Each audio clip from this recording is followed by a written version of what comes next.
This year's March Madness has almost come to an end. Welcome to the semifinals, my friends. In the West, he seems to have made it this far in the competition the same way he made it into the cult. Just showed up, got into an unmarked van that took him to the compound, and handed over his life savings. Thunder McScruggins versus, look into his topaz eyes and call him Daddy, Krayla Keena. Out comes Thunder's trusty bag, or, more accurately, out come 3 large axe beaks. The cultist mounts one of the flightless, ostrich-like birds. The trio charges on powerful legs. They're incredibly fast, and as per their name, seem to have an axe to grind with this kraken. But they don't head directly for their opponent, folks. The birds are leaping over each other mid-sprint, back and forth, back and forth. It's a kind of living shell game. I've lost which one Thunder's riding, and so is Krayla Keena. That doesn't seem to faze the monstrosity, though. He does have 10 tentacles, after all. 3 lash out just before the axe beaks are in pecking range, wrapping and wriggling around each of them. Wedge-shaped beaks slam into the kraken flesh, but they can't break the constriction. Oh! Krayla Keena has taken an arrow to the face! Thunder isn't atop any of the feathered beasts. He's made great use of the hide action and has landed a devastating sneak attack. The staggering blow frees the birds, those heavy beaks slashing and severing kraken tentacles. But 7 more twist and swing at the attackers as Thunder advances while firing, hitting his mark with more arrows. In tentacle range now, the kraken swings high. Thunder slides low. Another tentacle sweeps across the arena floor. Thunder vaults over it, coming down with his dagger, sinking it deep into Krayla Keena's skull. If you were betting on the kraken, you've bet wrong. Defying the odds, Thunder McScruggins moves on to the finals. Well, he definitely won't be getting his money back, but it's official. Thunder has escaped the cult. Now, to our Eastern matchup. You must remember this, a kiss is just a kiss, a sigh, just a sigh. Play it again, Keck! Versus 1 part curiosity, 1 part enthusiasm, all parts charming, Campbell!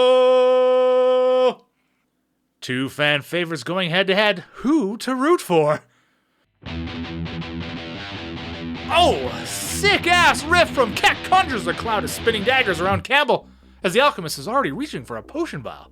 The daggers slice through robe and flesh, but Campbell has consumed what's in his vial. Yeah, reports from the floor say it's a strange fog that moves like a liquid. The daggers continue to spin, but they've nothing to cut. As Campbell assumes a gaseous form, the blades are useless. Swirls of mist roil and twist towards Keck. Campbell's trying to force his way into her beak and down her throat. Keck, she begins to choke. Winged arms swiping in the mist to no effect. Oh, hold on, she seemed to have gained her composure. Chest expanding, diaphragm flattening. She's inhaled the gaseous Campbell. With a mighty screech, she empties her lungs. Oh my gods, the finely crafted glass rods that hold the crowd's safety nets are shattering. Why did we spring for such luxury? The crowd can't help but cover their ears as the gas is rapidly dispersed. Campbell loses concentration on his form, but he's just too far apart to perform properly. Turning into a spray of blood and gore shooting across the arena. Keck's done it! We have our finalist, listener. We'll see you in the finals.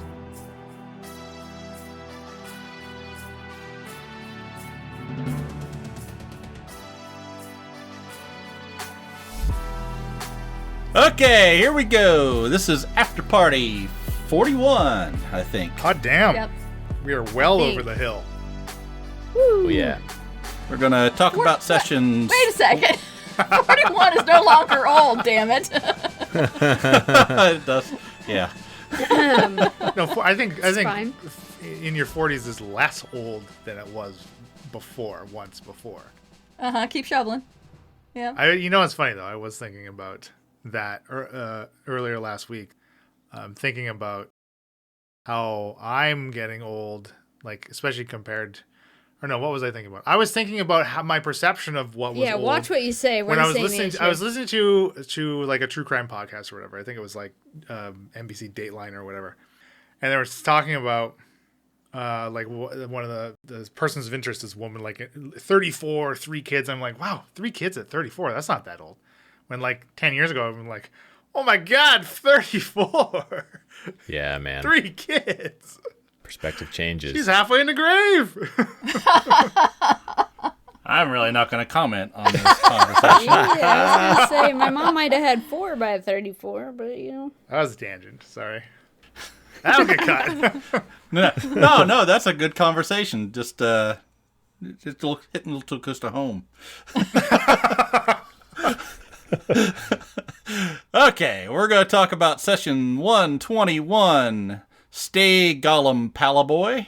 No. Big Goldum. Sorry, stay Goldum Palaboy. Can't read my own writing. Session 122, the Zelwick Cultist Connection. And session 123, the Magic Still There. Bow chicka bow wow. So, Elena and Emily, what Your do you wife's think? name. Insert your wife's name here. Yeah. Susie, To be fair, he doesn't usually use my name. Whenever he does say Emily, it sounds really weird to me. I was about to say Shakara, but that's why I was like, no, that's not right. This is getting off to a weird start. She doesn't talk to me like that. Talk Shakara to me. I'm curious as to what you think stay Goldum Palaboy means. What's the last word? Palaboy. Pala boy. Well, I know it's a play off of Stay Golden Pony Boy, but that's all I got. Paladins, Pala boy. Boom. oh Roasted. yeah, you guys don't know about the Palaboy. Yeah, that's right. That's why I was. Who's the Pala boy? Oh, if you only knew. Well, you'll be able to listen back to it someday. I just wanted to. There's been many issues. There's been many a pala boy. That's right. All right. okay, so then. I don't know the Stay Golden Ponyboy reference. Yeah, I mean, The Outsiders. I don't either. Just smile and nod. The who what? The Outsiders, right? That's where that's from. Yeah.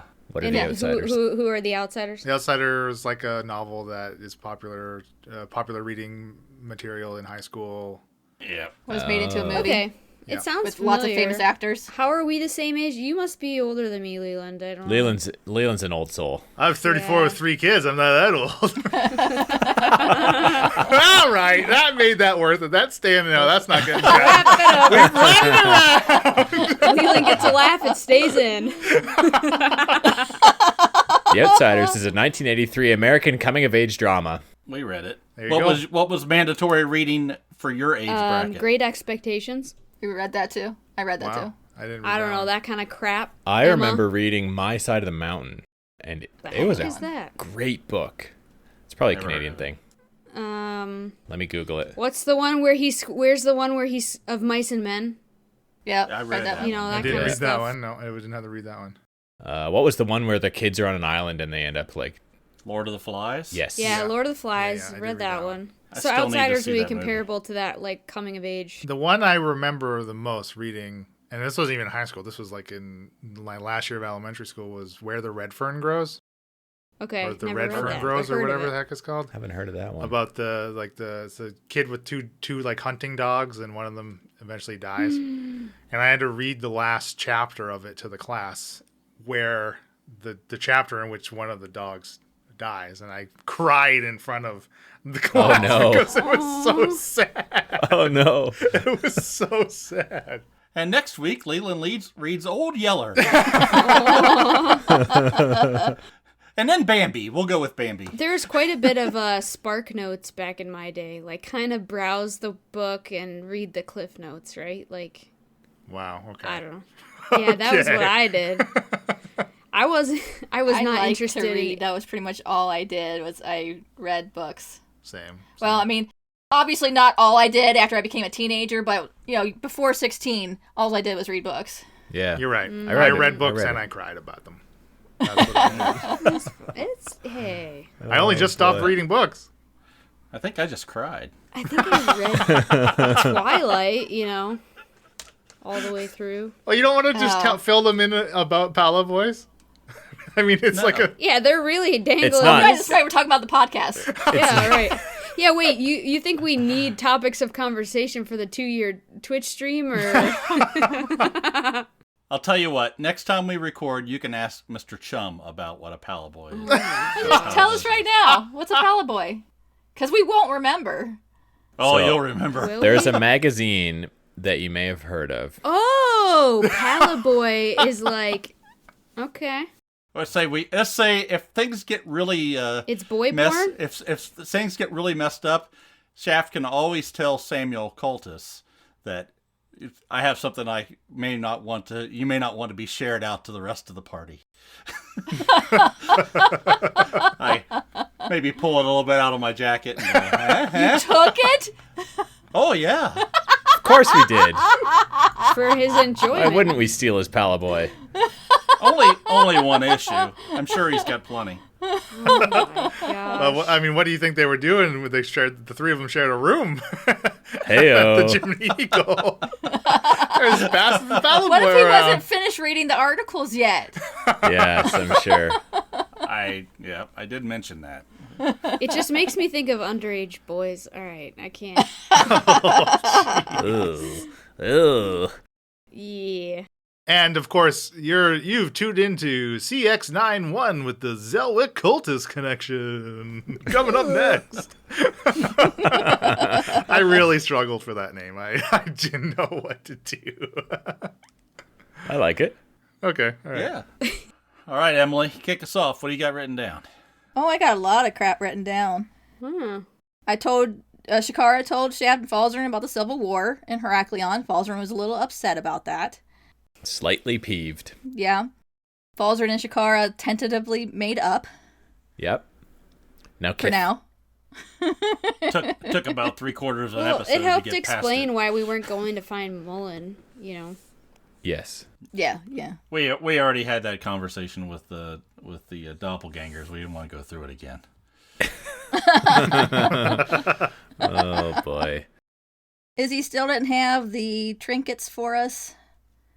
The mine protection stuff. Not yet. She offered to let us stay at the keep, and we were all kind of like, well, some of us were kind of like, yeah, let's just hang out. And other of us were like, I don't want to stay here.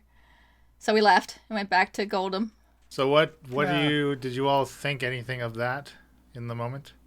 About being offered to stay there for the night? Yeah, and Izzy doesn't have the stuff after like another Well, day. she did say it takes a while for Alomar, or not for Alomar, what's his Alstoff. name? Titterman. Alstoff to be able to put the stuff together. So. At the time, no. But I did play Mia a little bit more, like, sassy than I probably should have. But yeah, Are you, she's like, I don't care. implying that she's She's biding delaying. her time, Oh, delaying yeah. things? 100%. I would never imply anything. The way that the episode So you're saying ends, it. I mean, come on. At the time, no, I didn't care. I don't know.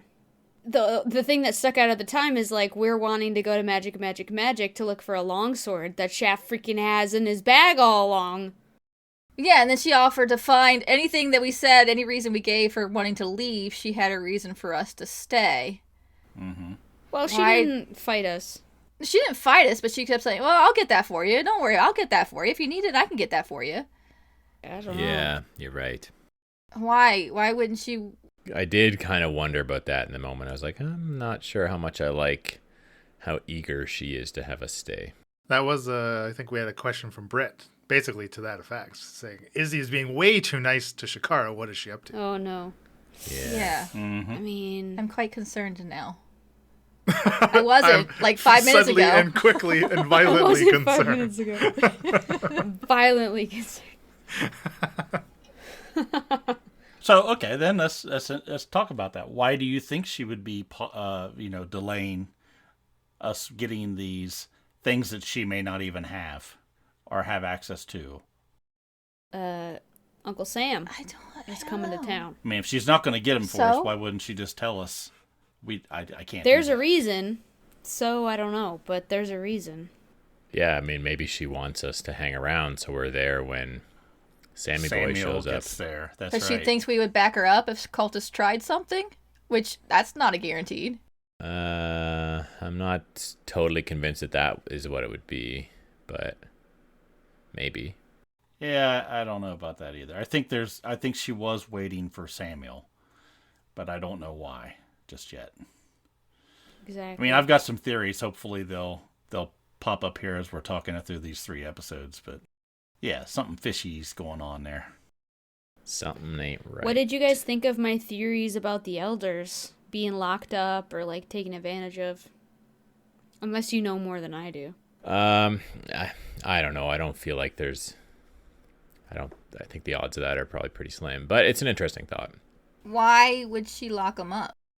Well, it seems Take funny over. that they bought into this whole new regime pretty quickly. If they're, Well, on their I mean, side. look at it from their point of view. They don't know that Isabella is anything other than a friendly old lady who is a doctor, and this come and helped a lot of things on Heracleon. And I think they know she's not a doctor. well, friendly, helpful lady that came and helped with a lot of things on Heracleon.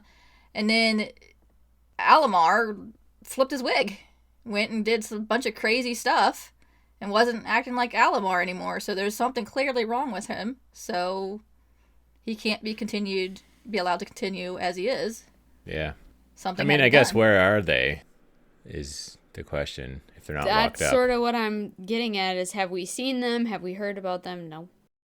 Nope. So we decided we would leave and go to Goldham to go to Magic. Right. Yes. Ah, the heart of the Goldumians. Gold I've completely dummies. forgotten about that until I re-listened this week. That's pretty good. So the main reason was to go get Shakara a sword. Now, you seemed a little bit upset that we're not very forthcoming with that sword that we found. Do you think we should have given her the sword when she showed up, ripping us a new one? Yeah. Are you still blaming me for being angry at you for using my portals? Answer the question. You're not answering the question. Oh goodness. I mean, there's a number of reasons, right? I don't blame you for doing what you did. I think you could have mentioned it a lot sooner than like in the shop. Or was it in the hotel? It was in the Jimny after. Don't think they had a chance, really. We walked Well, all the way. Yeah, while we were walking, yeah. How is that any better? You're halfway to your destination. I guess halfway then, rather than being there, it's better. I don't know, even in the cave, right? Like even on the other side of the portal, be like, hey, Yeah. now that we've come here. Yeah, after we leave Just the so keep you and go back know. to the cave. Because But I mean, we wanted some other things. We could have still decided to carry on, but like What is a Death Knight sword, right? So what he's saying is they don't trust me. Well, yeah, I you think we still needed got to to. attune to that sucker. I think we need to do a couple things. We first need to go find out what was actually going to happen when we actually went back to Isabella and you. Number one. Number two. So you didn't trust her. We stole the sword Yeah, from yeah. Samuel Cultus, who might be there when we get there because we know he was on his way. And then here Shakara pops in with his sword from his room. Yeah. Right? That might not be too cool of an idea, too. Mm-hmm. So I think the idea of keeping it in the sack until we sort of had a better understanding of the situation. Well, you was knowing the that he plan. was on his way to Heracleon didn't come up right away either. So No. Yeah, I have to say that just the whole the outcome of you all finally like finding some some powerful magic stuff, and then not being able to use it as a result of stealing it just really tickles me in the right spot. you love it. So who is the master evil of would. Aspara? Leland. Leland definitely is. That's unfair. Definitely not Lelanders. Well, I mean, despite some of this mistrust, we eventually you get to the city, right? But so what do you all think about now this kind of I don't think occupation seems to be the right word with the paladins in the city now. You don't think that's the right word? What's Do the right you word? feel that that's the right term? To me, that occupation seems aggressive to me.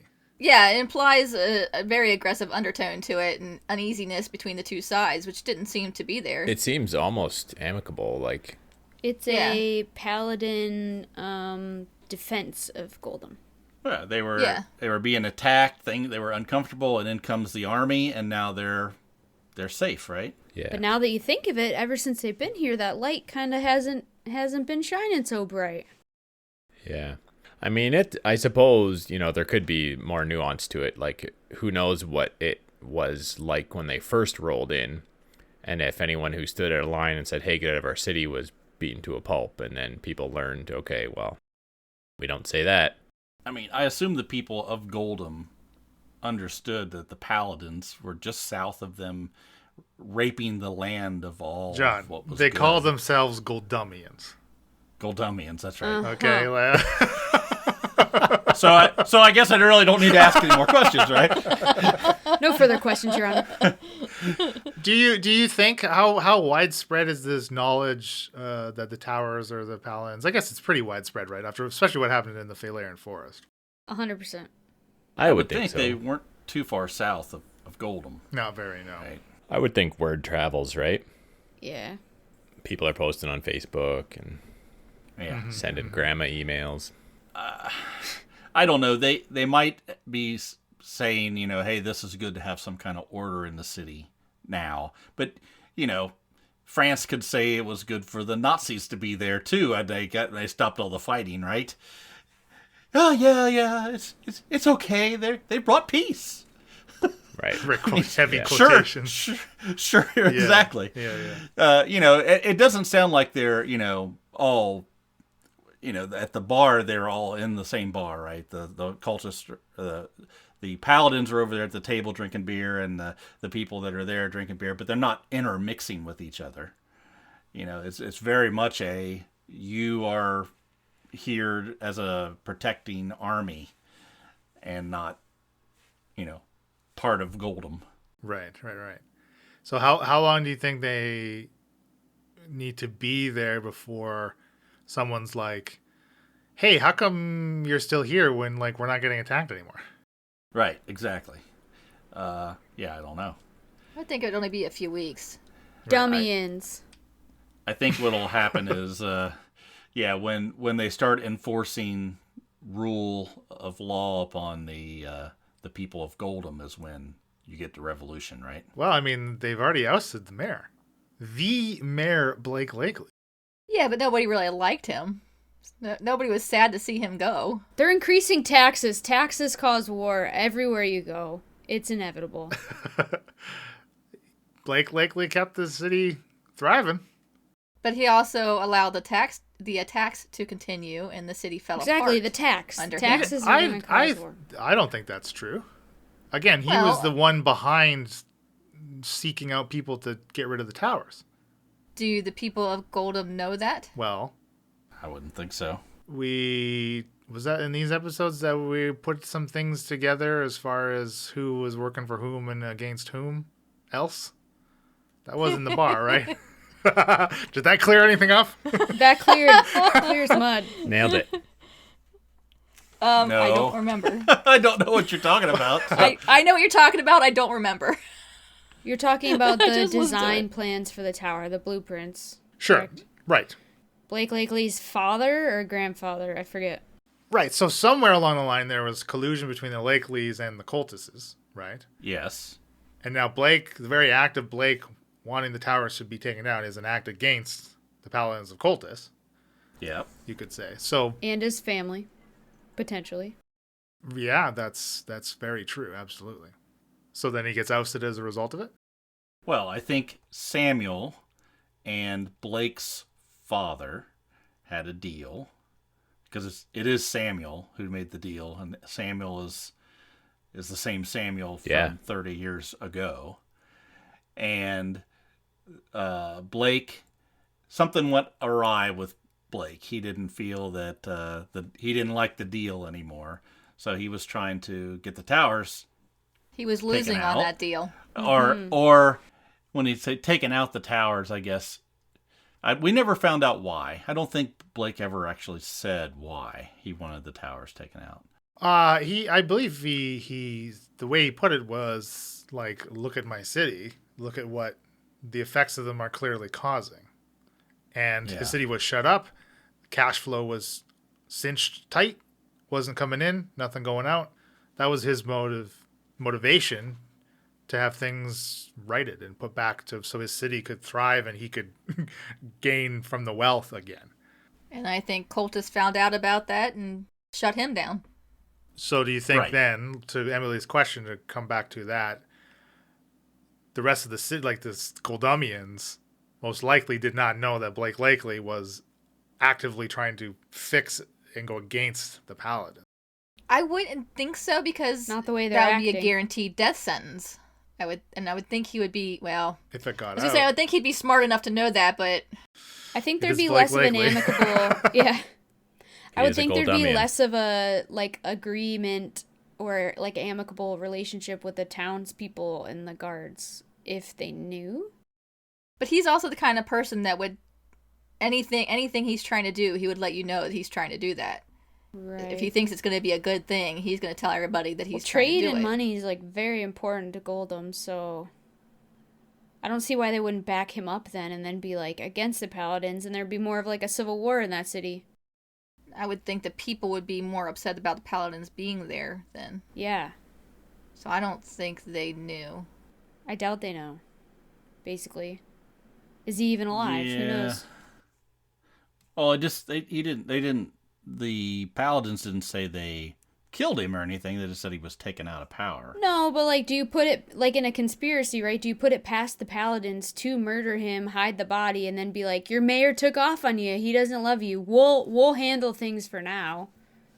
Win him over. I've been watching a lot of murder mystery and conspiracy, unsolved mysteries. Yeah, I don't know. Let me ask you this question. Again, I know we haven't, I mean, the party's never actually, until the very end of 123, has never met Samuel Coldus or interacted with him. Very loose interactions with the Paladins themselves, too, like his underlings, for lack of a better term.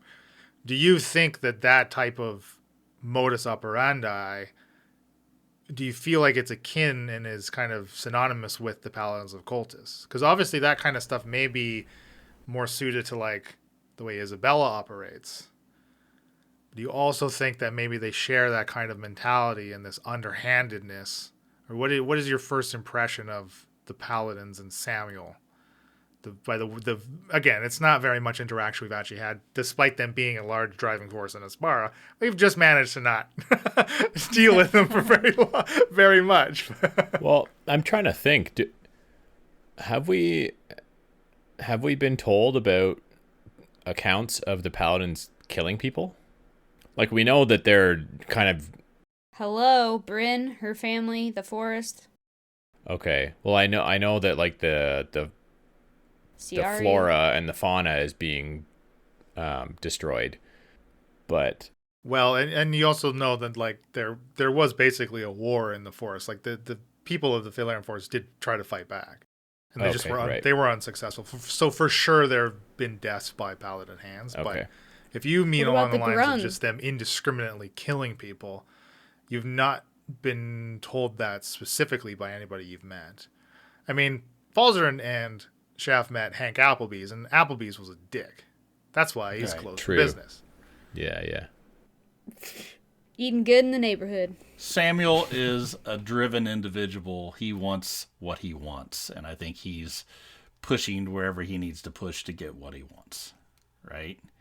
And if somebody's going to get in his way, like Blake Lakely, he'll just remove him. So I don't think it really matters what the people think. They can twist that to make people fall in line, right?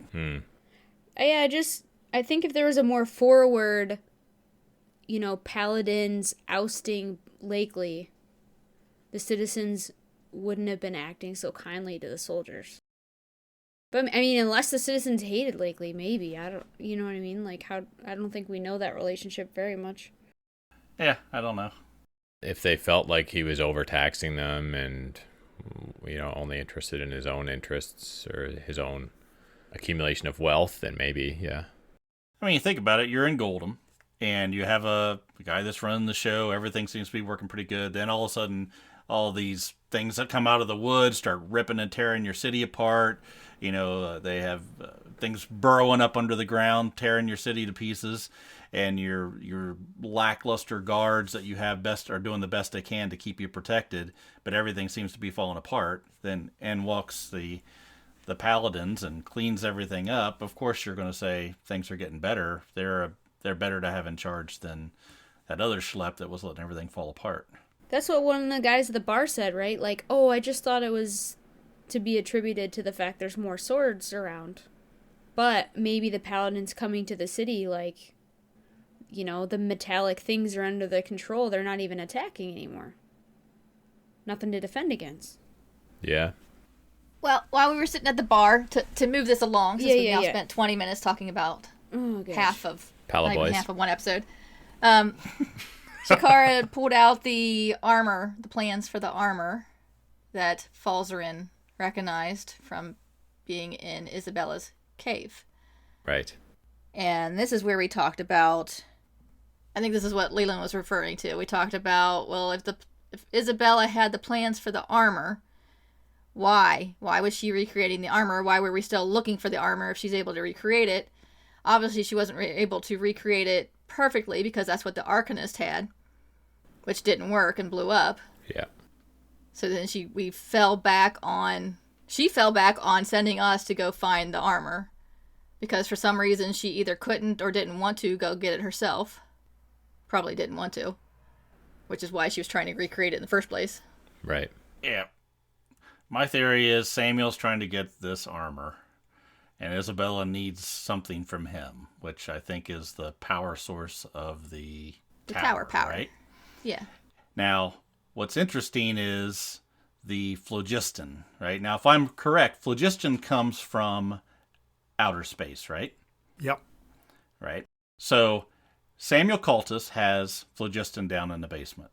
Samuel Cultus also, or someone, hired our good friend Grimby to transport a ship full of phlogiston down to Samuel Cultus. But we were attacked by Surma, who was working for Erica, to be able, I think, to be able to get that shipment because Erica wanted it for the Kraken. Right. But Samuel needed it for something too, probably to power the towers. But blow it up real bad, everything's gone. Then the doppelgangers went and burned whatever storage of it he has down in his cellar. So, you know, Isabella has no need for phlogiston, but she Samuel has some. Cultus does. We don't know how much she has, but she has some. So Right. if phlogiston comes from outer space and Samuel Cultus needs it to run his towers, then he is more than likely allied with the Neogi. Yeah, that's very suspicious. Yeah, where did that all that phlogiston, how Right. did it get So down on it could Earth? be from the that's fair. spaceships. The spaceship that crashed could have brought some, but that doesn't make complete sense because you've only been out. Mia's only been out in the world for about a year since this. The one spaceship I saw crash, right? didn't have anything like that. But it also had a crash 17 years prior, right? 19. And every 17 years, something like that. Right. Yeah. So he's been looking for this armor for 30 years plus. So he's probably ran out of phlogiston, saw an opportunity, and now he's. I don't think he's going to help us kill these Neogi, right? Yeah. So Isabella needs something from him, or she wouldn't be trying to be so nice to him right now. So what does Samuel Cultus have that Isabella wants? The thing that powers the tower. And so whatever that is, I don't know, but she doesn't just want it to go put it on her shelf. She wants it to do something with it. Right. Whatever that powerful thing is. We are pawns in their game. Yes. I'm wondering if phlogiston is like unicorn blood. Is it keeping him young? Because I did catch when we listened back, I didn't catch it when we were recording. When I listened back, Cultus looks like he's in his 30s. Yeah, and that was always... How did I know that already? But I knew he's that from wearing something else. a couple pieces of armor that looks very, very unique and what's the Yeah, word? but I would have thought you would have to have the whole armor, but maybe not. The only other power source we have, that Emily and I talked about this earlier, is the crystals that were in the ship. And those are from the deep sea. Those probably power the robot men, because I certainly don't think they're going to be pouring phlogiston into them to give them gas. I think it's Yeah, but probably- again, Shakara and Mia told you they found buckets and barrels of phlogiston in Titterman's shop. Maybe he's experimenting with it? Tennerman did say he didn't power the things that got sent to cultists. Yeah, Power so what were they cultists. doing there, I guess? I don't know. But yeah, for sure, Erica told the doppelgangers to bring any phlogiston back to her, and if you can't, destroy it. Yeah. Right. So again, like... Which is weird, because if you have a very rare resource, you don't destroy it. But Erica would probably not destroy it. Yeah, why didn't Erica want cultists to have it? Right, him not having it is more important than trying to figure out how to get more. Where did Erica and the cult of Kralakina get their supplies of phlogiston that they used Freaking no idea, man. with the rebirthing chamber? So they also had a supply of it too, right? Right. Right. They may have been in with the Nyogi that are up in the mountains, possibly. Or in with cultists, and then they had a bad breakup. And that's why she didn't want him to have it anymore. She was being vengeful. They split it 50-50, but she wasn't having it. My only thought there is that Kralakina, again, was trying to be the rebirth, right? And so Talos and what's my mom's name? Anyway. And his mom's name. What's Talos and my mom's name? Anyway, they potentially could have made things happen because they were trying to, like, come over to this plane, right? So, I mean, it's like cosmetology of the... Maybe the Nyogi want to be able to transport themselves to this plane a lot easier than taking spaceships. I mean, the phlogiston, the only thing we know the phlogiston was doing was that ritual, right? Yeah. It's Talos and Telena, right? So they're trying to make a matron and get Talos. If he's able to come and inhabit a Kraken's body for a little bit of time, don't you think he could somehow find a way to communicate or get phlogiston to this plane of existence? Communicate with somebody. I don't think he could carry something with him. I don't know. Yeah, I feel like he's in too weak of a state to be able to pull that off. All right, maybe. He's free, though. He's not in prison anymore. I think the fact that the Nyogi from outer space and this stuff is from outer space is pretty well the link. Yeah. I don't think we're getting around that. And now it's just a matter of the deal. Right? Leland's smiling, listener. Look at How dare you, I never Samuel Cultus. Samuel Cultus gets his suit of armor. He might say to the Nyogi, "You give me what I want, and you can take over the whole damn place." So then why isn't he going up to the mountains to get the armor himself? Why are we being sent for it? There's some reason that he can't. Yeah, like what's or he's he making a searching deal for? with Isabella. Isabella may say she has it. I mean, he's going to see her. How There's does no he other know reason it's in for the him to go Vorgrag there. Mountains? Like, because after years and years and years of devouring the land to find it, how does he now know it's in the mountains? I don't know, but he's Unless he apparently doesn't know. moving a tower up there or building a tower He seems up there. pretty sure if we're specifically told to go to Vorgrag Mountains to Mount Necrosis, that's a pretty specific peak or whatever, right? How does he know it's there? I think there's information that's been passed down generationally or in books. But why wouldn't or you whatever start looking there? that Why burn the Phalaren that forest give down? general locations? So I think he has a bunch of general locations across Aspara that he's been slowly searching, multiple at a time, and as he exhausts one area and finds that it's not there, then he moves on to the next. I don't like that Leland keeps taking notes. It's making me think crazy things. Leland, it was Isabella that told me to go to the Volgareg Mountains. Correct, yes. I can't remember if Colsus told Isabella to go look there, but I think it was just her. The only other thing we know about the Mount Necrosis is that that's where Surma was when she took Danzig. And that's where Snowbell or whatever. Snowbloom. The Snowbloom, that's the other thing. And possibly Ailbender's dad. Yeah. Senior Ailbender. Yeah. Is up there Senor somewhere. Elbender. Yeah. Okay, so Anyway. I love these tangents. I'm gonna interject. I'm my gonna plug in gosh. two things. Let's get Yeah. plugging. The idea of Cultus not being able to or not willing to go to the mountains himself, being strange if he was allied with Nyogi is a good thought. So why he didn't just start in the mountains Right. in the event that he was if he is allied with the Nyogi? So think of where his influence starts and how he has been spreading it. Like John has really been saying this whole time that it feels like the Paladins are just moving northward South with to their north, influence. So if it was something that Cultus could do himself as to get these gauntlets in the mountains, then and he's buddy with Nyogi, you're right, he would have done it himself. Why else wouldn't he have done it? But clearly he needs this force, this might that he's assembled and is using and wielding throughout Aspara to find these pieces. The only thing further north than the Drukhall Mountains is Rockdale on the other side of the Drukhall Mountains compared to where cultists hold up, right? Mm-hmm. And what are the answers? What do we know about the Vograg Mountains? We know there's a lot of orcs up there. You know they're being mind controlled. You know that the Nyogi are there. Is the fact that the orcs are being mind controlled common knowledge? I think they have it's the mark or whatever, right? Right, I but mean, I would say because that would nearly be akin to the Nyogi's existence. The Nyogi's existence definitely is not common knowledge. yeah, so we know it because we've interacted with them, but I don't think most people in Aspara know anything about any of that. Yeah. sure, but why would they? I don't think it's common knowledge per se. I don't think Isabella, Erica, or Samuel or anybody's posting post-it notes up around the city letting them know what's going on. So maybe Cultist doesn't want to go deal with the orcs, and that's why he's getting an army, because he thinks there's a whole crap ton of orcs up there that he has to go. But that means that Be wary of. that means that he's not allied with the Nyogis, because the Nyogi are controlling the orcs, right? At the very least, you all believe that Samuel is familiar with the Nyogi and has interacted with Nyogi at some point. I think so.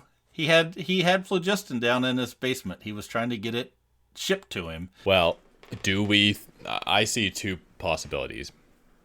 There's one ultimate source for the phlogiston, and it's managed to make its way into two different groups' hands somehow. Whether they have been allied together or they, one's been stealing from the other and fighting over it, or who knows what. Or there's two sources for the phlogiston. It's possible, but... And that's how Erica and her clan and Cultists both have it. Well, if that's the case, how would Erica know that Cultist has it? Yeah, and why would Surma attack the ship that had it on there? I think Grimby was told he could get the Rising 2 if he took this shipment down to Samuel Cultus.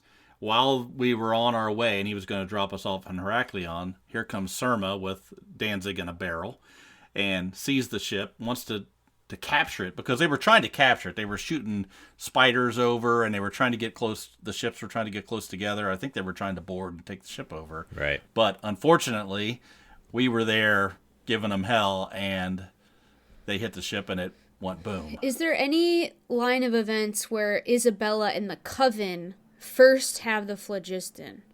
I don't think they've I had don't think anything so. to do with it at all. Because the only time Isabella potentially would have used phlogiston was in order to take the scapulet off of Falzarin.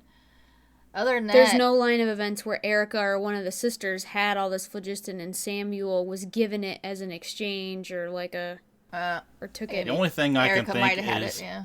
Erica and Isabella talked there towards the end, and there might have been some bean spilling at that point, right? Where she knew a little bit more about the phlogiston. But I don't think Isabella really has had anything to do with it from day one. Well, if not, the only thing would be like, hey, we're willing to give you this much phlogiston if you give us this. So that's how Cultus ended up with I'm any thinking, of it in the first place. is there not a timeline where the sisters could have had the phlogiston and bargained with it, and that's how Cultus has it? Yeah, I mean, yeah, Erica going up to the mountains and getting it from the Nyogi makes sense. I don't know, it makes sense because the Kraken was the Possible. whole thing, right? And it needed Yeah. a lot of phlogiston. Yeah. So maybe they had some, and somehow Cultus ended up with some of it, and then they realized they needed more of it, and so they had to go get it back from him, or they found out what Cultus was going to do with it, and they're like, we don't want you to do that. Yeah. So they're trying to stop him from having it. Yeah, I think Isabella trying to kill off Erica wasn't news to Erica, I don't think. But this phlogiston could have been years and years ago that they both, you know what I mean? There's still that ship full of phlogiston going down to Samuel, and it gets attacked by Erica's minions. Well, That just doesn't add up to me. okay, let's say Erica says to Isabella, I'll give you 20 barrels of phlogiston if you blah, blah, blah, blah, blah. For your Charizard. For your Charizard. And then you put it on the ship, and Isabella's happy. You get your end of the deal. Blow up the ship. Isabella doesn't get her end of the deal. Like, I don't know. I'm thinking too much into it. I just look at this as like liquid platinum. Of course, that would be useless in Aspara. Liquid gold. There's just some backstabbing that could have happened on Erica's end, is all I'm saying. Yeah. Definitely. I do know the one thing we don't know is what Samuel's motivations are. Yeah. What do all of you think was the fracture between Izzy and Erica? You're all. I have no idea. You're questioning that? Yeah. Yeah. She wanted her out of the coven pretty much episode 5. Yeah, but why? Exactly. Right. I have no idea. I don't think we ever found out why. They did seem to be able Well. to talk in person without killing each other, so I don't know. Well, yeah, you can dislike somebody and still talk to them. Maybe to Elena's point, she was aligning herself with the Neogi at that point, and Isabella found out and said, I don't want to have anything to do with that. Maybe Isabella felt threatened by that and said, I gotta take her out before she takes me out. We know so little. This is sad. We're going to come back to listen to this episode. Well, I mean, you know quite a bit, and you're drawing a lot of conclusions, which are potential, like they're all possibilities. But I will say that really the divide, and I thought this was clear, but between Izzy and Erica was Erica's dealings with the Kralakina shit. Oh, okay. What was supposed to make that obvious? Oh, I maybe it's one of those when you already know it, it seems really obvious, but I just like, I mean, that's kind of always been in the center of the clash between the two of them. But Okay. Gotcha. Okay.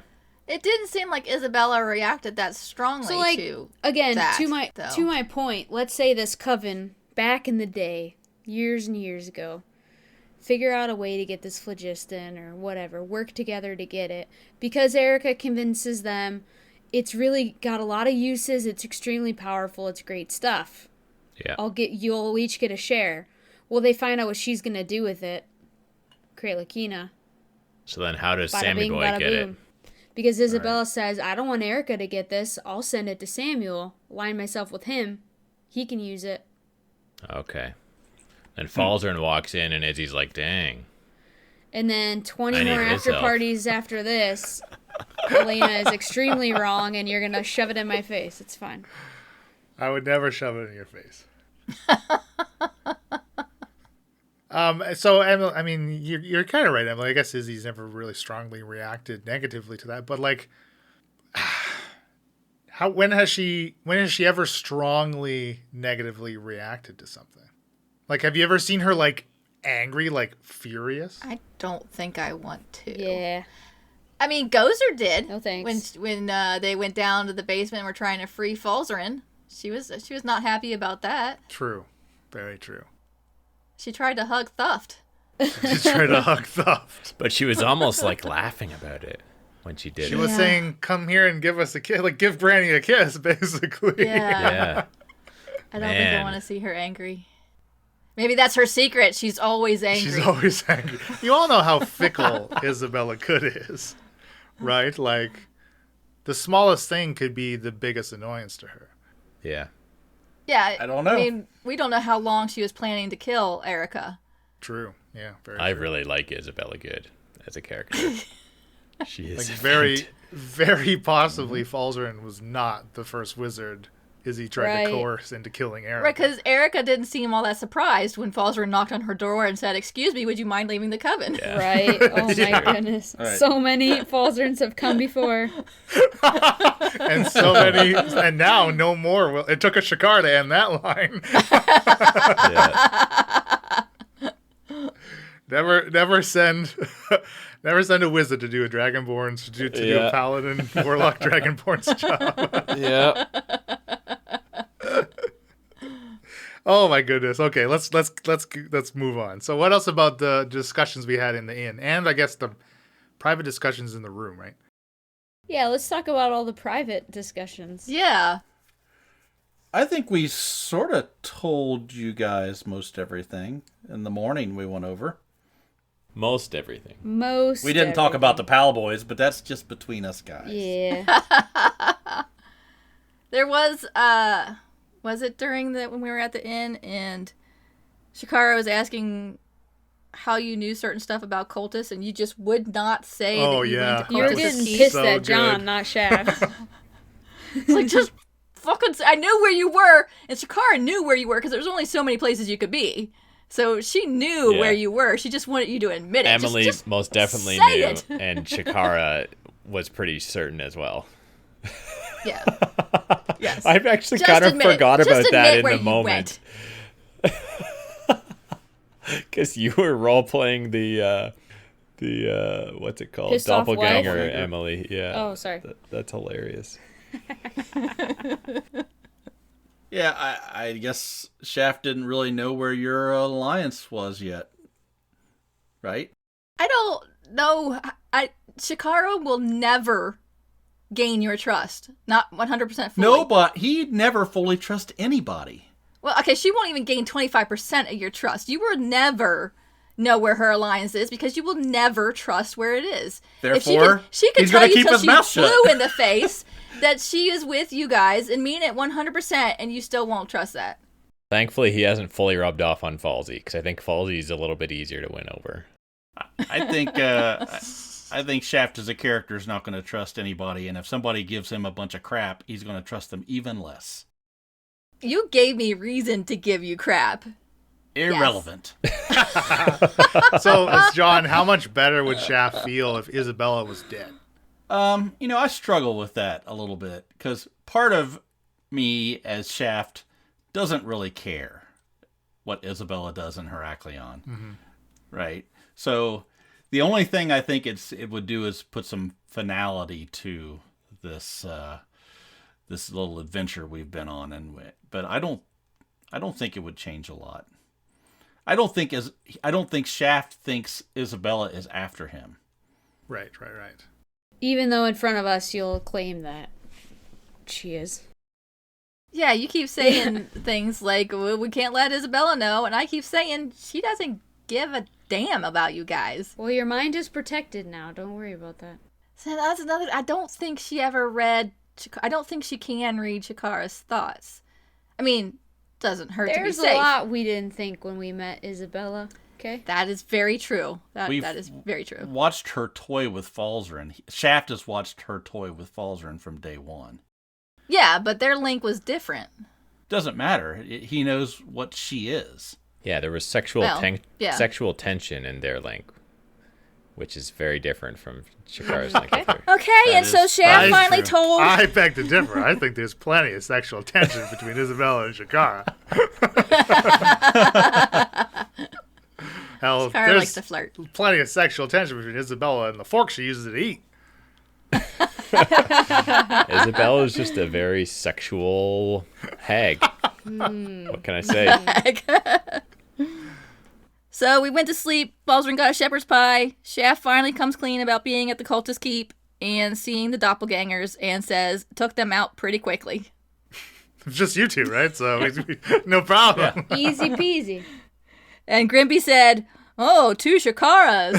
And Bill misunderstood what he was saying. I loved that when I listened back, and I was like, you idiot. Yeah. That's okay. Oh, so good. No, it was a Shakara and a Mia. It's okay. Yeah. That was brilliant. I love it. That's just good roleplay, Bill. Yeah, no, I was in character. The thing you have to remember is Falzarin's intelligence score is extremely high, so if he says something stupid, that's not good role-playing. So Mia asked Shaft what's keeping him with us. Which I was very grateful for Mia giving Shakara that opportunity to dig in the little knife about helping with Nina. Dig in that hook a little bit. Yeah, I think that helped a little bit. Because there's not a lot. No. Right now, I'd say the only thing he's really holding on to is he does have a friendship with Falzarin. He's dug his own hole. And he doesn't want to see him get taken advantage of. Because Shaft's got a little bit of a background on knowing that when you start trusting people, they'll screw you. And he sort of feels a little bit obligated to take care of Falzarin, I think. And then there is the Nina factor, of course, which he doesn't really come clean to any of you about that. Only thing Shakara knows is she was important enough to you to ask Isabella about it and potentially reveal a weakness. Mm-hmm. So if she's that important, that's something Shakara can use. No wonder Shav doesn't trust Shakara. Jeez. Innocent. Takes one to know one. I learned it by watching you. I got it from you, Dad. I got it from you. But keep that in mind. He knows that everybody has their price, right? Including you for power. And if Isabella said to me at that point in time, I'll have Jessica free Nina of her affliction if you leave right now, you would probably not be playing with Shaft right now, right? He has his price too. Everybody Who's has their playing price. with Shaft? Right? So that's another Bill, it reason doesn't why translate to podcast. it's not a matter of trust. It's not meant to. Speaking of long, hard things. Yes. Falzern and Shaft share a knowing look, and they pull out the Death Knight Dread sword. That was the that's best such a good friggin' segue. segue I've ever heard. Oh my gosh. That's legendary. So, what do you think, Emily? Do you like your magic sword? You finally almost got to are getting to use. Yes, I'm very excited about using it. I can't wait to whip it out. It's kind of like being handed the dark saber. Do you want to Right. go evil with it? Wait, so Cultus is bad? Huh? What? So, I mean, obviously Shakara is not exactly good anymore. She still thinks she can wield power in a good way. She doesn't see herself being twisted. Just like Anakin. Yeah, she just sees the power. Or Alamar. Or anybody else Yeah. is in this damn. Everybody's twisted. Yeah, she kind of fits perfectly in Aspara, doesn't she? Yeah. I can control the power. Yes, she can control it. She can still do it for good. She can use it for good. And if somebody dies or gets their hand chopped off or whatever, things happen.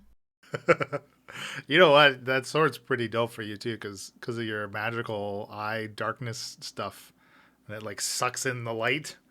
You could like potentially like snuff out a dimly lit room into like complete darkness for just you. What? That would be cool.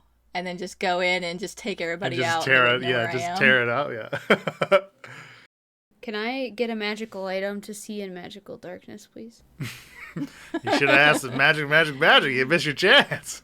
You don't have any more No, attunement you're gonna give me slots. another ring with a floating disc. It's one really cool thing about warlocks, but the trouble is that you end up screwing your party if you are using that was gonna ability. say, if that, and if she decides to turn on us, We're so screwed. I would never. that's why another reason why Shaft was very reluctant to give somebody a weapon that he may not fully trust. Yeah, I could feel that. But he did. But he did. He and Falzarin, we agreed not to until the right time was right. Essentially, we wanted to make sure that we thought you were enough on our side to be able to give you the thing to wield against others. As long as you are on my side, I'm on your side. I think we both said that in different ways. I can't wait to get it out and use it. So we got to get away from Heraklion and go up into the mountains and start killing some Neogi. Oh gosh. Yeah, do you think we're ever going to get this mind protection? I am currently thinking no. I'm thinking no as of how we left it. So think about having a Shakara with a Death Knight sword that's mind controlled by a Neogi. That might not end well. Oh Yeah. boy. Oh boy. Okay. Yeah, I don't know what we're going to do about all that. I mean, Izzy is definitely stalling us. Just roll I really feel. well. First of all. Wait, you're talking to me and you're telling me to roll really well? Okay, so I'm gonna skip ahead about some items, but can I talk about how the thing glimmered and then it didn't glimmer and all? Like, what is that? Well, we have one thing to talk about before we get to Okay. magic, and then We're not talk at about all that. magic yet? Okay. No, we're at the part where Falzarin and Shaft tell us they actually stole some books also, Yeah. and read a bunch of information in the books about how cultists and the Zellwig line go together, Yeah. have a backstory. And I think Shaft and Falzarin are as confused as you guys were trying to listen to Falzarin explain what Shaft and Falzarin knew. Well, because Alamar seems clueless, so how strong is the connection? Well, it's definitely there. Well, I think Yeah. the more appropriate question is how ancient is the connection? Because even Alamar, a very old elf, has limited information on it that it happened a very long time ago. Do we know how old Alamar is? I don't think he's ever told you, and he never matched with any of you on the Heracleonian dating site, so you have never seen his dating profiles. Otherwise, you would know his age. Well, his height, I mean, he'd be his lying. dick girth, But he would have his lied. cane He girth. would have Sorry. lied there. He would have lied. We could take a guess by looking at him, right? Yeah, well, I don't really know how steadily elves age compared to humans, but yeah, he's really old. Like he walks with a cane as an elf, so he's centuries how old. long do elves? Okay, like 300 years. How long do elves live? That's a good question. He's like near the end of an elf's lifespan, which again is also a big part of why he was turning to searching out lichdom, right?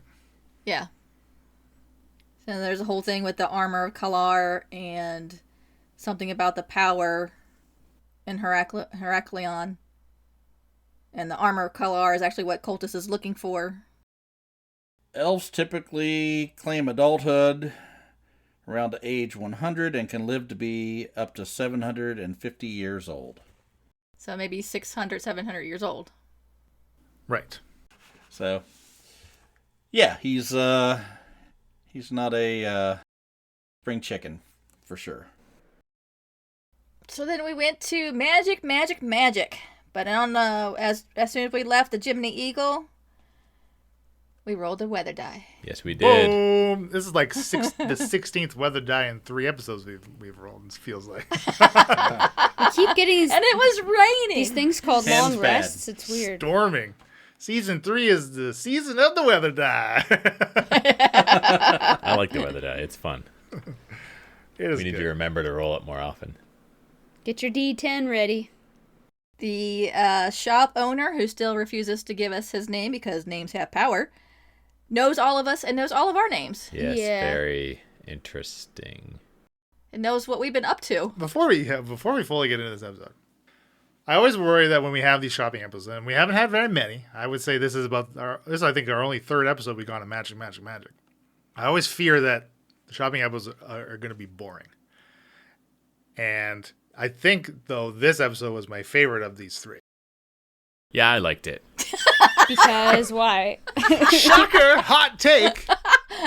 I really like these episodes, everybody. I think this was my favorite 3 of the last, What made this one so special? Well, one, it was You got good to talk to get yourself. One, it was good to get back to Magic. Whelan's been practicing his foghorn, leghorn You know what, accent though? for It months took me a and while. months. It took me a while to warm back into it, actually, because it has been a long ass time. It's been a while. But I fell into it pretty quick, I think. I don't know. So my what I'm saying is, I've tried to make the quote unquote shopping episodes also interesting in other ways, which I think this episode really nailed it more than maybe some of the other ones, where we had some nice interactions. We had, like Elena was bringing up her new amulet of the devout, the way it reacted and all this kind of stuff. And again, it's just some of the RP between the shopkeep and the party. So I hope the listener thinks that too. I mean, you didn't necessarily just go to a place and buy some more magic items, is what I'm really getting at. Yeah. It was very intriguing, I thought. Who is this person? Foghorn Leghorn. Yeah. I kind of said something where maybe in character Mia wouldn't be like, how do you know what I look like? because obviously I thought everyone knew me. So I probably shouldn't have said that, but No, I think you had a good point because it's not Yeah. it's not a world of connectivity like Yeah. our like there you is know. no Facebook, Bill. They know, right. They know your name, but they might not necessarily recognize you to see There are you. no dating apps, Leland. And Mia's not on them. There are Herculean. Do you wanna hear my theory about the shininess? Yes. Okay, so the No, I think we can move on. All right. The most obvious thing is for an amulet of the devout. Potentially, this magic owner worships Thor, and so if you actually worship Thor, he's your deity. It shines for you. But why would Mr. Magic, as we'll refer to him Oh, from I don't know. here on forward, why would he be a worshiper of Thor just to be carrying Because this Thor's particular... boss. Okay. No, I know, but he could be carrying the amulet of the devout. Maybe it shines for anybody that worships strongly somebody. If you strongly worship a god, because you're devout to a god. But it did have an inscription or a symbol on it of Thor's symbol. Oh, did it? Yeah. Yeah. Again, like a more complicated answer is that somehow he's no topaz eyes, but like relation, celestial, yada yada. In Yeah, some maybe. way. And Demigod? him being celestial makes sense to somehow knowing things about us that we don't know, or disappearing and reappearing. I feel like he could just carry that item, though, right? As a magical shopkeep. Sure, but why does it shine when he touches it and no one else? Oh, it's shone. It shone. That's why I'm talking about what's it. the past tense of shine? It Shine. was shiny. The shinning. It shinninged when he It's touched got the it. shinning. Shun. You're such a gold dummy. It shunned when It he done touched shun. It done shun when the shopkeep Okay, took so it. it done shunned when he held it and Okay, when I held it. I missed that during play and when I listened to it again. Wow, the gold dummies these days. So why did you think that Mia was handing it around to everybody to touch? Yeah, why did you think I wanted you to touch it? Because it done shun. Done shunned. It done Only shunned for her. when she touched it. No, but it shunned for him too. I didn't catch Can that. Emily, you need to make a done shun graphic.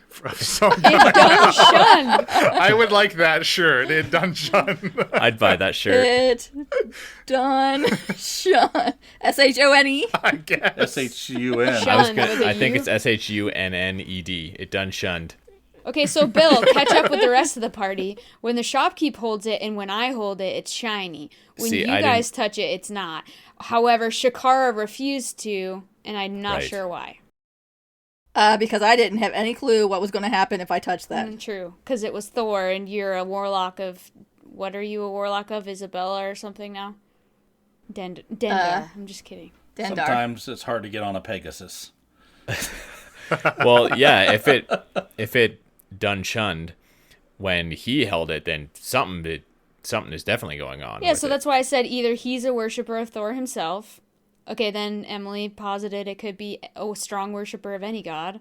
But then the other thing is like celestial blood or like right. Thor's Yeah, if he bloodline. himself is a celestial. If it weren't Or a for demigod of the, some if it kind. weren't for the Thor inscription on it, I would say yeah, 100%. But it makes me wonder because it seems to be specific to Thor because it's got Thor's symbol on it, right?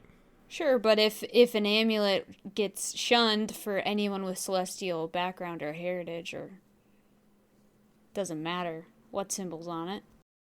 But what are the abilities of this magical item? What does it do again? From what I remember, it gives me an extra channel every day. And boost your magical attacks and saving throws. Okay. Yeah, that. So maybe that symbol could like morph based on who's the intended recipient of the magical item. Sure, but it means that he's some sort of deity or something. Right. Yeah. Yeah. Like maybe he's a cleric, like you are. I mean, think about it. Every time you go to a magic shop anywhere in Aspara, He's the guy. there. Yeah, like he's It reappearing is, and it's almost magical. Yeah. Yes. It's almost as though he's magical. All right. Anyway, He doesn't know everything. He knows some things. Yeah. Yeah. I don't know. So he's not omniscient. He's pretty Doesn't powerful. seem that way. The way he inspects things very quickly, I don't know, just he seems pretty powerful. He knows Yeah, things. that's very interesting. I don't know how I missed that both times over. That's be curious to know what that's all about. Well, he said, when we asked about stuff, he said he might not always have what we want, but he has what we need. So it'll be interesting to find out how we need Right. the things that we ended up getting from So him. he's Mick Jagger then. Should I explain how I came to get that amulet and how that amulet came up? Break Sure. the fourth wall here. So John, we're in D&D Beyond. John's like, just start typing ring, amulet, like whatever, and look and see what magical items pop up, and then give Leland ideas and whatever. That's how I mean, that's a good idea. I started thinking about, I don't want this stupid disc, and he seems to be happy trading things. So I Googled amulet, especially after we cleared up I can wear 2 necklaces or whatever. So I typed amulet and found Amulet of the Devout. Boom. You know, we're going to need that tensor floating Oh, yeah. disk at some point It's in time. going to come bite us. And didn't Britt say something about that? Yes, she did. Yeah. Leland will make it his life's goal to create a situation where that would have been amazing to have. The only way you're going to kill the BBEG is with the tensor floating disc. That will be his one This weakness. is one weakness. Yeah. You blew it! We may as well quit the campaign now. Well, we could end up by saying that Mr. Magic Man liked the power cells that Falzarin had. He did not like the phlogiston at all. No. Which, again, if he's celestial, that's weird that he doesn't like phlogiston, right? Why? Aren't they sort of related, or no? Am I? Maybe he doesn't like phlogiston because he knows it's paired with rituals that use celestial blood. Yeah, okay. And he gave Grimby the name of a person that might have a boat. What was that guy's name again? Pelor Leth. I wrote, Falsey opens his big mouth again about activating the portal. To apologize Yeah, you to said... Isabella. Oh, right. Yes. No. Or was When it we you? were leaving, he said to me something like, "I'll let you do the portal." I'm not very I'll good let you at do it or the honors, something. Shakara. Yeah. Yeah. So, Samuel Coltis, Looks to be in his 30s, Yeah. and he has to be 70s. At least 60-something if he was, signing contracts and then 30 years later, look at 30. You don't know how old he is, right? And I missed that when we were playing. That Leland said he looks to be in his late 30s, and I heard it, and I was like, "What?" I caught that because I was going to be. That's something that was already on my radar. I was curious to see how old he was going to be described as when we eventually ran into him, because I knew that part of his armor has regenerative properties, or part of the armor. Maybe he's bathing in the phlogiston, and that's keeping his You just skin didn't find the young pool? and soft and Yeah, it's supple. like a hyperbaric chamber with phlogiston in it that he sleeps in every Yeah. night. Like a hot tub. Yeah. Do you think... It's a Bacta tank full of phlogiston. So the helm is what's keeping him young. Like you read that, we talked about that. So okay. that's for sure what it is. Yeah. And you saw two pieces stood out of the set that he was wearing. Boots in the helm. Right, his boots and the helm, which Falsey and Shav can confirm that based on some of their readings, that's what he's listed as having found already of this set of Kalar, the armor of Kalar. So if only the helm can do that, how powerful do you think the whole set's going to be? Right. Right. Yeah. Question is, will he be able to tell that Shakara has the Death Saber in her possession? Well, it's in the bag of holding, Okay. That's why we put it so I back in wouldn't there. think So so. when it's on another plane, you can't, tell that that's where it would be or something. We hope not. Yeah. And also going to find an Almar in there, too. So Yeah. as long as Almar keeps his pie hole shut, we should be okay. You saw he was sporting his own sword. Very, very nice sword. It's a pretty dope ass sword, yeah. Can't wait till he Yeah. gets to use it on you. I did hear all of the bit about the sword. Yeah, I heard all that. Oh, gosh. I know, I keep thinking, man, I got to think of a voice for Samuel Coltis that's easy to do, but distinctive, but shows, what he's about. I don't know what voice to give him. Like a high-class royalty Hi, I'm English? Samuel Coltis. He's just like a big teddy bear. What are you laughing at? That's one of the side effects of the helm. Yeah. It squeezes the life out of me. It's a tight fit. But yeah, does the job. I think we should take a brief break to finish March Madness 2021. Oh, Here are the finals Yeah. right now. Welcome to the finals of the IP March Madness 2021. Ready to go? Oh, yeah. Yeah! Yay! The crowd goes wild. Let's do it. Our first finalist is Thunder McScruggins. This not-so-lowly cultist has risen to the top! What else could he possibly have in that bag of tricks? Versus Keck. We may be about to witness her final tour, folks. Better get your album signed just in case. I know I've got my copy of Ready, Set, Keck with me. If you remember from last year, listener, we've brought back the shrinking arena. 3 concentric rings that give way to devastatingly hot magma beneath. Because we've already paid to have it installed, so we better use it. Yeah, the Patreon money barely covers the upkeep. What we did pay for out of pocket, just for you, Lelanders. In addition, due to the aerial nature of one of our finalists, the airspace above the lava, once a ring has fallen, will be off limits to avoid an unfair advantage. And the fight has begun. Keck opens with a lute riff hitting Thunder with vicious lyrical mockery. The cultist clutches his head in agony. His screams are terrible! Keck hits him with another one, and another! This isn't looking good for Thunder's psyche. Hold on! His screams have stopped. He's nodding in agreement. Thunder's self-esteem is far too low. Keck can't say anything he hasn't already thought himself. The mockery has lost its effect. He recovers quickly, rapidly firing arrows at Keck. 2 sink into the body of the bard's lute as she takes to the air. She's got the space right now and she's using it. Thunder can't seem to get a beat on her.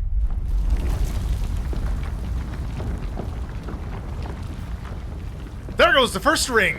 It's getting hot in here. I'm taking off my sleeves. Oh no, Keck's caught out of bounds after a sudden shift in the arena. She's out over the lava, dodging arrows. The automated ballista has come online. A barrage of 5-foot metal bolts springing through the air. She dives! We've lost sight of her. She's below the arena floor. Has she fallen to a fiery end? No, here she comes. Swooping back up, talons poised to strike at Thunder with her momentum. But Thunder's emptied his bag of tricks. A baboon, a black bear, and a tiger. Oh my! The baboon leaps. Keck course corrects, avoiding the stink wink and sinking her talons deep into the tiger's throat. But this whole time, Thunder stands with knocked arrow. He shoots, sinking it right into her back and putting her down. The baboon and bear attacks with a flurry of snarls and growls. You can't keep a good bard down for long. Keck thunder waves, blasting the beast back over the edge of the arena. I do love the smell of good barbecue. McScruggin's mouth watering uncontrollably at the thought of eating his sack animals. You mean sackimals. Right, his sackimals. There goes the second ring, folks.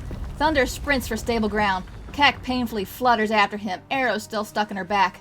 The bard tackles the cultist, sand mixing with blood, bird mixing with man. They've got each other grappled, each struggling to get the upper hand.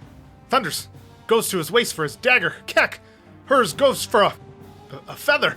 Oh, sharp tongue, even sharper feather. That's what it takes to be an Eric Cochran bard, listener. Keck jams the feather's calamus through Thunder's eye, deep into that mockery-proof brain, before collapsing to her knees, exhausted. We have our winner! Well, wait a second. Who turned out the lights? Oh, they've come back on now. Must have been a glitch or something. What the? Somebody else is now in the arena with Keck. Is that Alamar? No, that's Sardos. Salamar, Alderos, whatever. We just can't get rid of this guy. Ha, looks like last year's winner wants another fight. Keck is looking rough. I don't know if she has another one in her. But listen to the crowd. They're chanting. Caw! Caw! Caw!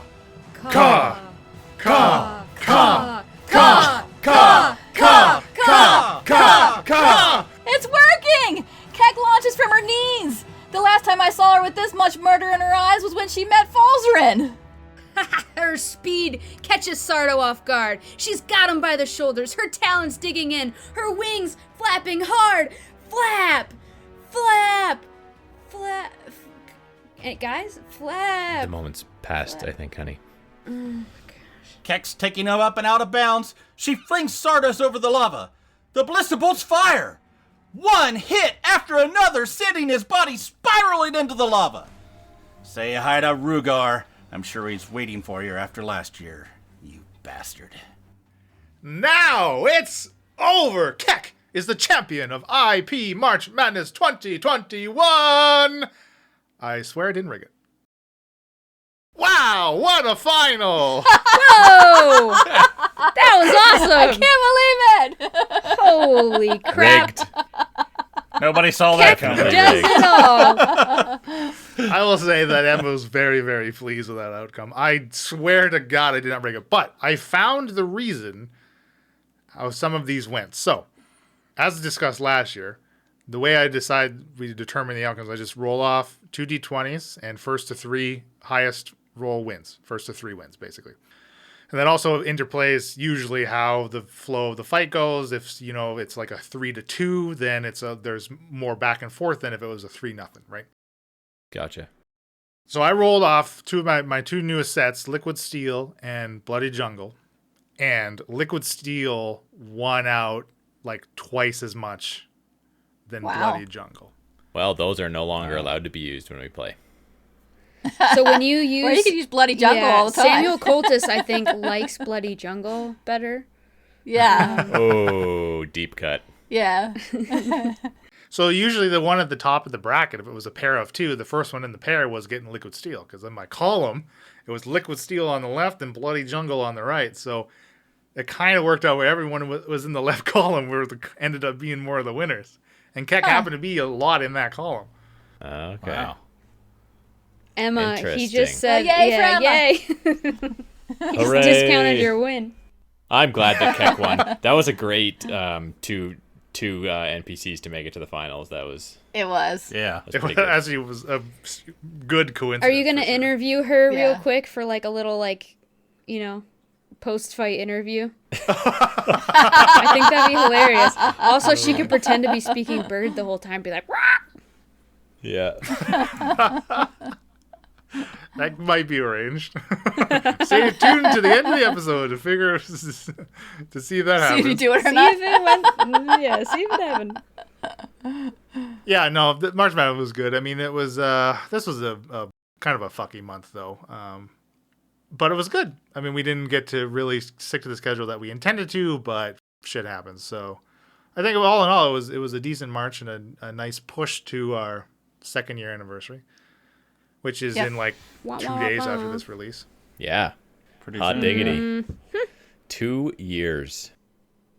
And a whack load of giveaways coming up. Oh my goodness. Whackload. They might have already started by the time this comes out. I can't you know? believe can't believe how many companies that are just like, Chucking dice So at us. Yeah. yes. Yeah. we'd love to sponsor your giveaway. It's incredible. We wouldn't love to sponsor your giveaway. That's you talking to us, just to make that clear. Yeah, I'm pretty excited. It's going to be cool to see folks get some awesome prizes. Do you have the list of company names? Yeah, so Awesome Dice, Cozy Gamer Shop are repeat offenders. We've also got Posy Dice, Daggers and Dice, Dark Elf Dice. I want to say Encountered Dice. Yeah, 1, 2, 3, 4. Yeah, so that's 6 dice companies, and then we also have our very own Jessica Atwater custom digital character art commission. That will be our final giveaway, and it's gonna be That's dope. gonna be Yeah, awesome. whoever wins that is Yeah. gonna have an incredible digital art picture of their own Jess is awesome. D&D character, whatever RPG you play. Yeah, it's gonna be that's so gonna good. Great. She's a very talented artist, so that'll be an awesome prize. All of them are going to be awesome. And then, I mean, we can mention it, right? Ooh. We got Patreon only giveaway. Yeah, we have got a Paranoia Core Rules book. Is that what it's called? No, it's a whole It's a the whole thing, set. yeah. Oh, the whole set. Yes, yeah. I'm sorry. And so anyone who's interested in, who's heard our Paranoia play and is interested in playing themselves, if you are a patron of ours, for which we are very thankful for all of you that are, we're going to give that away to one of you. So that will be very cool. And if you haven't heard it, you can become a patron and hear it. That's true. Then you can find out if you like it or not. At the Fireball tiering up. Speaking of, obviously, patrons at all levels get extra entries into any giveaway that we put out on Twitter. So all of those dice sets and Jessica's commission, patrons are getting an extra entry or two into the draw pool. And we are coming up on our second anniversary. So we are going to be revamping the Patreon and fiddling with some of the tiers and the goals. I guess we can go over them right now, right? We may as well, right? Sure. Yeah. Yeah, I mean, Why let's not? go over them to show, like, you can show as little or as much support as you want and still get those extra bonuses, every month, so. And, if you're not in a position where you're able to, we just love the fact that you're listening to the show. And the best thing you can do is to tell a friend or two. Tell your mom, tell your dad, tell your brother, tell your sister, tell your boss. Pop into our And Discord. tell people you like to. So the big change, we're getting rid of the Leolander tier, which was the patron and three other friends get a custom one-shot run by me.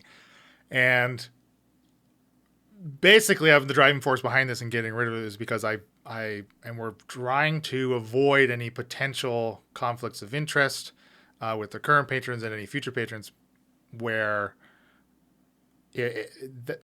how am I trying? I'm fumbling through this. I don't want anyone to feel like they're getting ripped off in the event that, and again, it's specific. I say I because the tier specifically references me. If I go and play with someone else anywhere, whether it's maybe on another podcast or whatever, I don't want anybody to feel like they're getting taken advantage of and that they're paying for something that someone else is getting for free. So I feel like it's a potential conflict of interest, regardless of whatever the current patrons or future patrons may think. And we all agree on that. So Yes. we're getting rid of it. We're just avoiding any potential conflicts. Yeah. Right. If Leland wants to DM, let him DM and not. Well, yes, and rip this is the anyone other off. thing. So this is one of my larger reservations of joining into Diamond Head that we have in our Incorrigible Party Discord server. I would love to DM in there, but I was hesitant to do so because of that tier specifically. So now it kind of frees me up to be able to do it and enjoy the lovely people in our Discord that we all like to interact with and would love to play a game with. So I think that's the best course of future action for the show and for our Patreon. You're not losing on this deal. The $35 tier is staying the same with a bit of amendment, so that one sticks. We're kind of amending that one to specifically be playing with all of us. That's what that tier includes. All 5 of us in a current or past campaign setting that we've done on the show. So that's kind of the specificity of it and the specialness of it. You get to play in Aspara. You can, if there's specific NPCs that you'd like woven into the story of that particular one shot that we do, that's kind of part of it. That's what part of me working with you and building that game for you with us. So that's kind of the specialness of that top tier. 2 more tiers, right? 2 tiers in between, a $10 and a $15 one. $10, get to name an NPC. You get immortalized on the website, and there was something else to that one, right? I think annually you get a shirt. Right. Oh, right. Absolutely. IP After 12 merch. months of patrons. We got every lots 12 of good months merch. patrons you get a shirt. And the $15 one is, of course, tiers below, and you get to create a magical item for the show. In addition to creating the magical item, you can have a character from the show, I guess one of the PCs or an NPC if you really like some of the NPCs, to record a very own personal message, safe for work personal message Aw. for you and you Oh, alone. come on. Live a little. Can I get a special message from Grimby? Okay. For you, anything, Emily. Okay. Have we come up with names for those tiers yet? Yeah. Yeah, we did. Thank you. Yes. The $10 tier is This is Aspara. I didn't say that right. John, say it. Sparta. Yeah, it's whatever. This is a Sparta. And you get kicked down a well. Aspara. And the $15 one is magic, magic, magic. To make a magic item.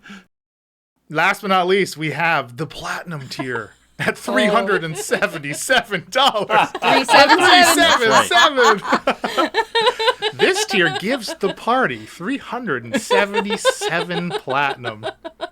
And we'll buy drinks on us next time we see you. Yeah, we're buying you a drink. Oh man. Oh, that's hilarious. I like that we just had to add that. Why not? Why not? Wait, you guys think this is a joke? Yeah, this is serious. I'm just waiting for it to go live. I really want that platinum.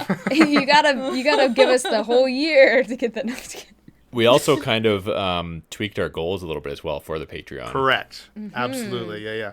So we're still, a goal that we've yet to achieve is an additional patron-only after party, just kind of shooting the shit about anything, not specifically anything related to the show. So if we hit that if we hit that goal, every 3 months, basically one a quarter, we get a bonus after party for the patrons at the Fireball tier and above. That show's gonna be a hot mess. Oh my gosh. Yeah, yeah. it honestly it will be. We're actually pretty close to it already. I think we're like the 80% mark. We're not far from it. Then we have a goal for what is the next one? Oh yeah, like getting us. We kept the goal of getting us to and from conventions, so we could, when we can eventually have them, basically allowing us to travel and get together and hopefully meet some of you at cons. Next is a part-time tier for me. Hey, how did that get in here? Heck yes. Well deserved. That'd be amazing. Eventually, Yes, it would very deserved. obviously be awesome to be able to do specifically IP stuff part-time, but that's great. And then our high goal, big ticket item is IP Con Aim for the stars. 2022. That's right. Yes. Come on, baby. Wah, wah, wah, wah. I mean, if you're That part of would our be Discord, you have, Britt manages the IPCon document, does she not? I think she's running out of things to add Yes. to it. So, We're running out of space. yeah, we're running out of space. It's gonna be a fun-packed week. So many things that are going to happen at IPCon. yeah. Very, very many things. Gonna Yeah. be epic. It's going to have to be 16 days. Yeah, we were just looking at And no sleep. different locations we could possibly have, and there are some incredible yeah. places that, oh my goodness. We'll figure something Yeah. out. Some big, huge log cabins that Yeah, lodges out in the woods with a whole bunch of people, some of them were like up to 40 people or If you something don't like set that. the goal, it can't manifest itself. Okay, so we just gotta. There you go. Yeah. It's up on our vision board. Magic, magic, magic. And that's kind of it. Oh, we're going to be doing April 3rd, which is a Saturday. We're going to be doing a 2-year anniversary stream again, where we're just not talking about anything specifically about the show, but more TTRPG stuff in general, or whatever the hell we decide to talk Yes. about, I guess. And let us know if there's anything you want us to talk Yeah. about. I mean, within Absolutely. reason. Yeah. Yeah. yeah. Good to clarify. I know our listeners. We're hoping to have had some of the giveaways already concluded by then, and the plan is for folks to listen in and hear who has won for some of those giveaways on that live stream, right? Yeah. You'll hear it there first. We Absolutely. will have 3 concluded and like the 4th underway that day. So there are 7 giveaways in the 2 weeks surrounding our anniversary. It's gonna be awesome. Right. And for sure, we'll be announcing the lucky patron who has won. Well, yeah, that makes the 8. box set Yeah. of Paranoia. Yeah. Yeah. Absolutely. Yeah.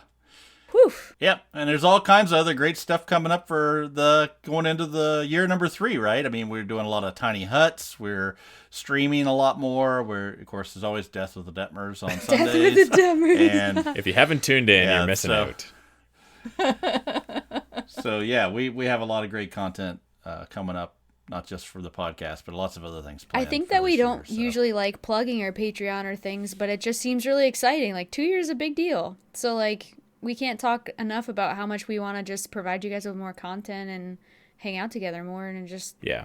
yeah. Yeah, and again, I know I've already said it, but a huge thank you to all of you very generous people who have Oh yeah. who have been willing to give us some of your hard-earned cash to show us love and support, and we really appreciate it. Absolutely. Definitely. Now I'm feeling mushy. 2 years. What's the graduation song again? As we go. You're not going to hear me sing it. We remember. The first thing that popped in my head was, "This is the song." Oh, that yeah, that's not never it. ends." It just goes on and on, my friend. That's a pretty good bio for the Incorrigible party. There's a song. Okay. Come to Heraklion. You'll never leave. Hotel California. I mean, how many releases have we had, really? I mean, we have 120 whatever episodes and after 180 parties. something? I think this will be 184 episode of anything. Wow. that we've Holy released, poop. Which includes some of the One-shots one-shots and like things, like yeah. Emily's run and Elena Yeah. run. Does not include the Patreon Oh, that's stuff. true. Wow. That does. True, yeah. So we're getting closer to Holy 200 then. cow. That's almost like Yeah. a In In fact, podcast we've maybe hit episode a 200. day for a year by next year. I don't think we had that much. I don't know. I mean, if you count bloopers, definitely. Yeah. Again, Patreon Well, and also only by now bloopers. the end of the world, or actually, yeah, by now, no, by April, by the end of this week, after the week this is released, the end of the world Patreon only campaign will start dropping. Like character creation will start drop, so that's gonna get going underway as well. So, and the poll for the next one we do. If you join That's Patreon right. now, do you get the backlog of all the bloopers available? Oh yeah, It's like absolutely. binging, you get guys. everything. You got to do it. You unlock think all of it. You think we leave the bloopers in? You have no idea. I, You have no. I think joining being a patron just to I hear the would, for bloopers is sure. a good enough payoff to me. Oh my gosh! Yeah. You do get access to the bloopers at the lowest tier. Just saying. Don't judge us. It's a pretty low bar. Yeah, there's some good ones. Oh man. All Well, right. Sign off? Any other things we need to cover? Shall we sign off? We love you all. We do. Yep. Mwah! As much as Samuel loves phlogiston. As much as he loves his helm. As much as I love my helm that keeps me young. As much as Grimby loves the Palo Boys. There you go. Oh gosh. All right, let's sign her off. I've been John and Shaft. I've been Emily and Shakara. I'm Elena. I play Mia. I've been Bill and Falzarin. And I'm Leland Steele. Happy adventure. Versus. Sorry.